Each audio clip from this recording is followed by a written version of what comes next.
And here we are in our 3.5 billion, no, wait, wrong with there. This is not 3.5 billion, this is 3.5 million catalyst. And I just wanted to check if this guy can do abyss. By the numbers it should. So we have exotic tranquil filaments for T0, abyss runs, and we have the antimatter ammunition. We have plenty of CPU and power left over. What we don't have a lot of is capacitor. So you will notice that this build by no means is cap stable. And it's also not really meant to be. Like, if you feel that you're running low on cap, just turn off the MWD. And just because you don't have to fly around like a monster. You have this MWD anyway that makes you big like a battleship on your signature, so you might as well turn it off if you don't really need it. I'm not sure if I do it in this run, but technically you can. You can also fit reactive armor hardener if you want to, but that once again it takes capacitor, and I designed this build to be as cheap as possible, and reactive armor hardener is over a mil, so it's not as cheap as possible, so it doesn't fit here. But technically you could. You have to figure out something about the capacitor in that case, but yeah. But yeah, let's just jump into the Tranquil Abyss. For the exotic we have the matching damage type, so that's good. What's not so good is that armor by native does not have a very good resist to kinetic damage, so the reduction in there isn't that nice to us, but we'll try it anyway.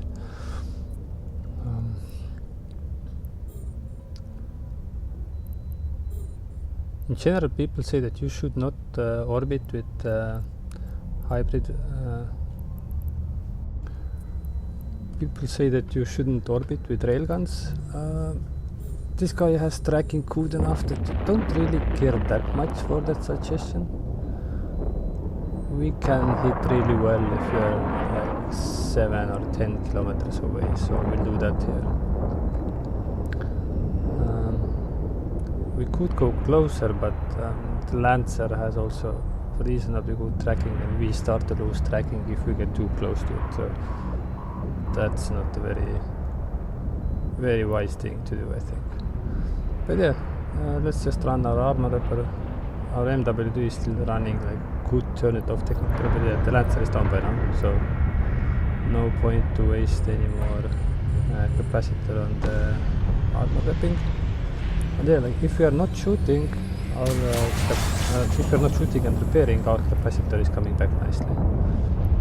So although the build showed that it's really show and capacitor, the fights in T0 Abyss are so short that it doesn't really matter. Maybe with the skybreaker or the devoted hunter, you could technically run into those issues, but I don't really think it's going to be the case. We have really nice range for T0 Abyss. Everything is within in our optimal or the border of our optimal.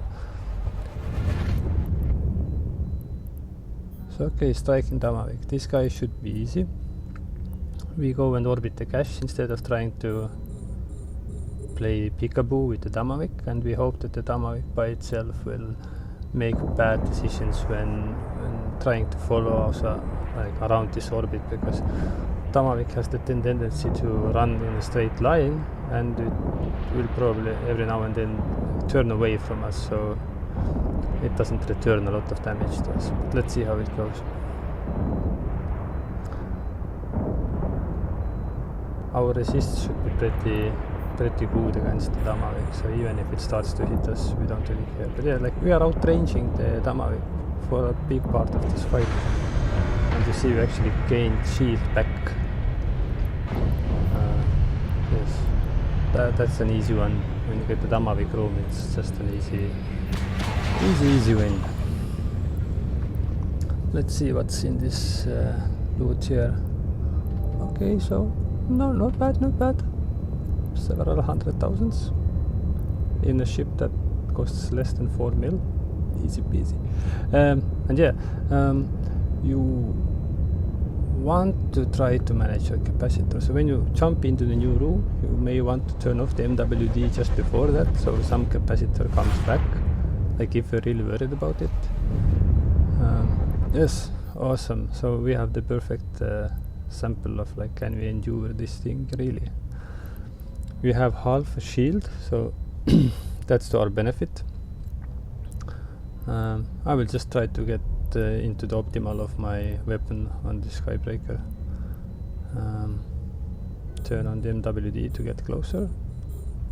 Go on. Oh, I can't track so far. Okay, so technically you could try to kite this guy, but I don't think it makes sense. Like, let's just punch it in the face.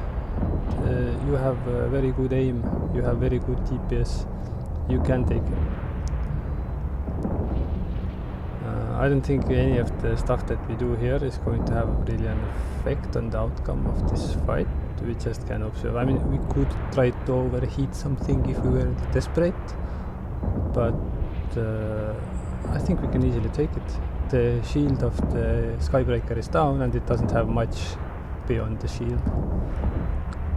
And yes, you can see like right now our capacitor started to run low, so you could have turned off the MWD before, because it wasn't really trying to run outside of our optimal that faster. Or you could try to pulse the MWD if you want to. That's down to you. You can optimize it if you will. But yeah, considering the cost of this ship,